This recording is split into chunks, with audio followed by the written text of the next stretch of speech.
सोलापूर जिल्ह्यातील दुष्काळी अशा करमाळा तालुक्यातील घोटी या गावातला एक तरुण मंगेश हा शिवरे बाजारसारख्या एका गावाला भेट द्यायला येतो आणि त्याला असं वाटतं की आपणही असं एखादं गाव करावं म्हणून गावात एक तरुणांचा पॅनल करतो, निवडणूक लढवतो, 600 लोकांचे पाय धरतो, परंतु 90च मते मिळतात. आणि त्यानंतर तो ठरवतो की आता गावात तरी नेमकी करायचं काय, ज्यांच्यासाठी करायचं ते सहकार्य करत नाही. मग तो ठरवतो की फिल्म इंडस्ट्रीमध्ये जायचं आणि म्हणून युआर्ट्स कॉमर्स कॉलेजला तो त्या ठिकाणून ॲडमिशन घेतो आणि तेथून ज्यावेळेस ग्रॅज्युएशन करतो त्याच्या मनामध्ये आपलं गाव, गावातील दुष्काळी परिस्थिती, पाण्याची समस्या, स्थानिक राजकारण हे डोक्यामध्ये असतं. यातूनच की दुष्काळमुक्तीसाठी काहीतरी करावं म्हणून मदर नावाचा सिनेमा तो स्वतः त्याचं लेखन करतो. डायरेक्टर स्वतः आहे. एक ग्रामीण भागातीलच आपलं गाव आणि परिसरातील जी मुलं ज्यांच्याकडे ही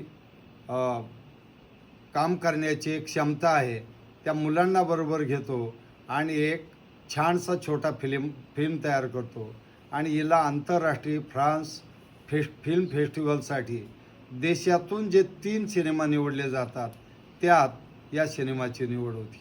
एक मोठी संधी त्याला मिळाली.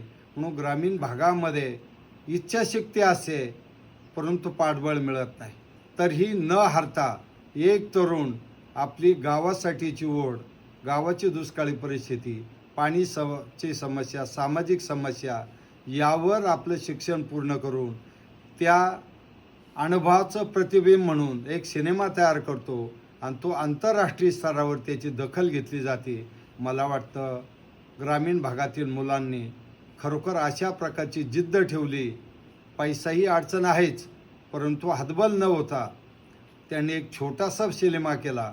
परंतु आज त्याचं बिग बजेट नाही आहे, परंतु विषय मात्र बिग आहे आणि यातून लगेच जगाच्या दुष्काळासाठी एक चांगला विषय त्यांनी जो मांडला आहे तो उद्याच्या भविष्यकाळात तापमान बदलामुळे येऊ घातलेलं पाणी टंचाईचं समस्या आहे त्याचं एक छानसं उत्तर यातून मिळणार आहे.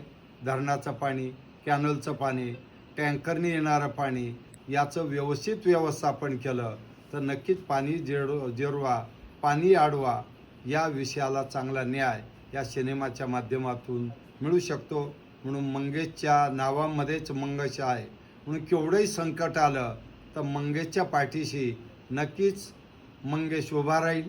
म्हणजे भगवान गणपती, आणि गणपती हा संकटमोचक आहे. निश्चितपणे समाजावर येणाऱ्या संकटाला एक चांगली दिशा या सिनेमाच्या माध्यमातून मिळेल. आम्हालाही हिवरे बाजारमध्ये आज सिनेमाचं स्क्रिप्ट पूर्ण वेळ पाहायला मिळालं. त्याच्या या कल्पकतेला मनापासून शुभेच्छा देतो आणि नक्कीच हा सिनेमा मराठी मनाच्या, गावागावातल्या माणसाच्या मनात घर केल्याशिवाय राहणार नाही आणि त्यातून एक पाण्याची मोठी चळवळ राज्यामध्ये, देशामध्ये निर्माण होईल. मंगेशच्या या प्रयत्नाला खूप खूप शुभेच्छा.